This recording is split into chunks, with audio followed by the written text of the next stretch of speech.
سردار سردار صاحب، مسٹر سردار، السلام علیکم. جی وعلیکم السلام. جی سر بولیں. کیا حال ہے؟ اللہ تعالیٰ کا احسان ہے. کہاں سے کال فرمایا آپ نے؟ میں آزاد کشمیر سے.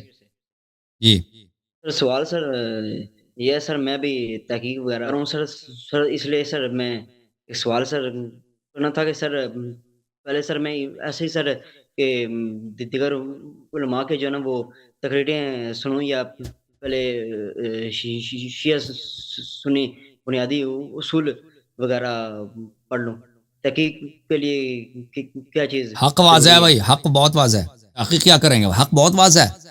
اب میرے مناظرات کو دیکھیں نا، میرے گفتگو کو، جب یہ خود کہتے ہیں ابو بکر کی خلافت پہ کوئی نص نہیں ہے، امیر المومنین علیہ السلام کی خلافت پہ نص ہے. علی ولی کل مومن من بعد، علی خلیفتی فی کل مومن من بعد، من اطاع علی علیہ السلام فقد اطاعنی انت منی بمنزلت ہارون من موسیٰ.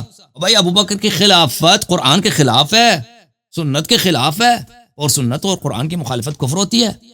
آپ نے میری باتیں سنی ہوگی، میں نے یہاں پہ مناظرات جو ہوتے ہیں، تحقیق کیا کرنی ہے؟ میں نے حق اتنا واضح کر دیا. جب یہ اسلام ثابت نہیں کر سکتے نا، ان کی خلیفے کی خلافت ہی ان کے عدم اسلام کی دلیل ہے، اور ہے کہ نہیں بھائی؟ تو کیا تحقیق ایسی باتیں نہیں؟ آپ تحقیق کرنا چاہیں تحقیق کریں، لیکن حق بہت واضح ہے. اور ایک شخص ہے بھائی، ہم کہہ رہے ہیں کہ پیغمبر صلی اللہ علیہ وسلم کی نصوص کو مان لو. انت منی بمنزلت ہارون من موسیٰ، علی علیہ السلام. دیکھو بھائی صاحب، من اطاع علی علیہ السلام فقد اطاعنی. یہ کتاب ہے المصدق علی الصحیحین للحاکم النیسابوری، جلد نمبر 3، جاپ دار الفکر، کتاب چھپی ہے سنہ 2009 میں. ملاحظہ فرمائیے، صفحہ نمبر 334، حدیث نمبر 6475. سمجھ آ رہی ہے بھائی؟ کہاں سے کال فرمایا آپ نے بھائی؟ آزاد کشمیر سے. یہ آزاد کشمیر 6675، حدیث صحیح الاسناد 4675. ذہبی ناصبی ہے کٹر، اس نے بھی کہا یہ حدیث صحیح ہے. رسول اللہ صلی اللہ علیہ وسلم نے فرمایا من اطاعنی فقد اطاع اللہ، جس نے میری طاعت کی اس نے بتحقیق اللہ کی طاعت کیا. تو طاعت رسول صلی اللہ علیہ وسلم عین طاعت اللہ ہے، ایک ہی چیز ہے کہ نہیں بھائی؟ ہے کہ نہیں بھائی؟ ایک ہی ہے نا. ومن عصانی فقد عصى اللہ، اور جس نے میری معصیت کی اس نے اللہ کی معصیت کی، اللہ کی نافرمانی کی. ٹھیک ہے نا؟ پس طاعت رسول صلی اللہ علیہ وسلم عین طاعت اللہ، معصیت رسول صلی اللہ علیہ وسلم عین معصیت اللہ. اچھا اس کے آگے ومن اطاع علی علیہ السلام فقد اطاعنی، اور جس نے بھی علی علیہ السلام کی طاعت کی اس نے میری طاعت کیا. اس لفظ جسم ہے، ابو بکر بھی ہے، عمر بھی ہے، عثمان بھی ہے، عائشہ بھی ہے، طلحہ بھی ہے، زبیر بھی ہے، پوری انسانیت ہے، پوری مسلمان کافر سب ہے. جس نے بھی علی علیہ السلام کی طاعت کی اس نے میری طاعت کی. تو کیا ہوا؟ اس کا مطلب یہ ہے کہ علی علیہ السلام انس و جن کے امام ہیں، ان کی طاعت سب پہ واجب ہے. جب ان کی طاعت عین طاعت رسول ہے اور طاعت رسول عین طاعت اللہ، پتہ چلا کہ علی علیہ السلام کی طاعت عین طاعت اللہ ہے.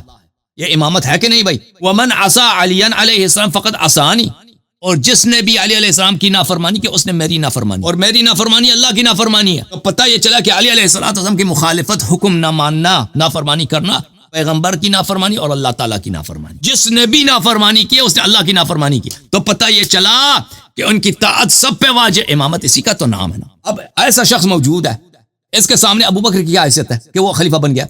خلافت پہ کوئی نص ہی نہیں ہے. اس پہ ابو بکر کا کیا ویلیو ہے؟ ابو بکر کی تو یہ حیثیت ہے کہ وہ غلام بنے، غلامی کرے. جب رسول اللہ صلی اللہ علیہ وسلم نے امیر المومنین علیہ السلام کی طاعت اور ان کی طاعت واجب کر دیا ابو بکر پر، اور ان کی معصیت حرام کر دی ابو بکر پر، تو ابو بکر کے تو سوائے چارہ ہی نہیں ہے کہ غلامی کرے، طاعت کرے. تو حق بہت واضح ہے. اب امیر المؤمنین علیہ الصلوۃ والسلام کی خلافت پہ واضح نصوص، اس کو چھوڑ کے ایک ایسے شخص کو خلیفہ بناؤ نا جس کے خلافت پہ کوئی نص ہی نہیں ہے. یہ وہی کرتا ہے جس کو شریعت کی پرواہ نہیں ہے، جس کو نہ اللہ سے ڈر ہے نہ رسول صلی اللہ علیہ وسلم کی رسالت کو مانتا ہے. اگر رسول صلی اللہ علیہ وسلم کی رسالت کو مانتا ہے نا تو ابو بکر کی خلافت نہیں بنتی ہے نہیں. ابو بکر کی ویلیو یہی ہے کہ وہ طاعت کرے، فرمان اٹھائے کس کا؟ اپنے مولا امیر المومنین علیہ السلام کا. جی بھائی میرے بھائی. جی سر دوسرا سوال سر یہ تھا کہ عقیدہ امامت یہ شیعوں کا بنیادی عقیدہ ہے سر. جی بنیادی عقیدہ. اس کا پھر انکار سر کوئی بندہ سر مسلمان پھر کیسے ہے سر؟ اگر انکار کر دے بھائی کہ میں نہیں مانتا، اگر اس کو پتہ ہے نہیں مانتا تو اس کے کفر میں شک نہیں ہے، لیکن دنیا پر اس پہ اسلام کے احکام جاری ہوں گے، اس کو میراث ملے گا، اس کی نکاح ہوگی، اس کا ذبیحہ کھا سکتے ہیں.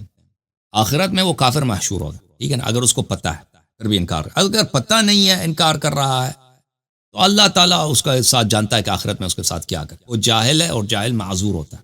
ٹھیک ہے نا.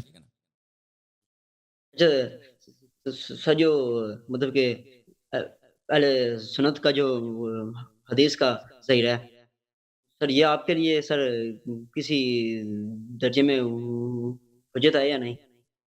کون سی حدیث؟ جو اہل سنت کا ظاہر ہے حدیث ہے یہ. کون سی حدیث کی؟ کس ایک حدیث کی بات کر رہے ہیں یا سب حدیث کی بات کر رہے ہیں؟ اہل سنت کا مکمل ظاہر ہے. ذخیرہ حدیث نہیں، سب حدیث تو صحیح نہیں ہے نا. اہل سنت خود بھی نہیں کہتے کہ ہمارے سارے احادیث صحیح ہیں. ٹھیک ہے نا. وہ تو خود بھی نہیں کہتے کہ ہمارے سارے جو ذخائر حدیث ہیں سب کے سب صحیح ہیں. ٹھیک ہے نا. اس میں جو صحیح باتیں ہم اس کو مانتے ہیں، جو غلط باتیں نہیں مانتے ہم. میں یہ پوچھ رہا ہوں کہ یہ ظاہرہ آپ کے نزدیک یہ کیا ہے؟ عرض کر رہا ہوں نا، وہ سب کے سب صحیح نہیں ہیں. جو صحیح باتیں ہم اس کو مانتے ہیں، جو غلط باتیں نہیں مانتے. اوکے میرے بھائی، اللہ آپ کو سلامتی. Thank you sir. اوکے جناب. اچھا جناب.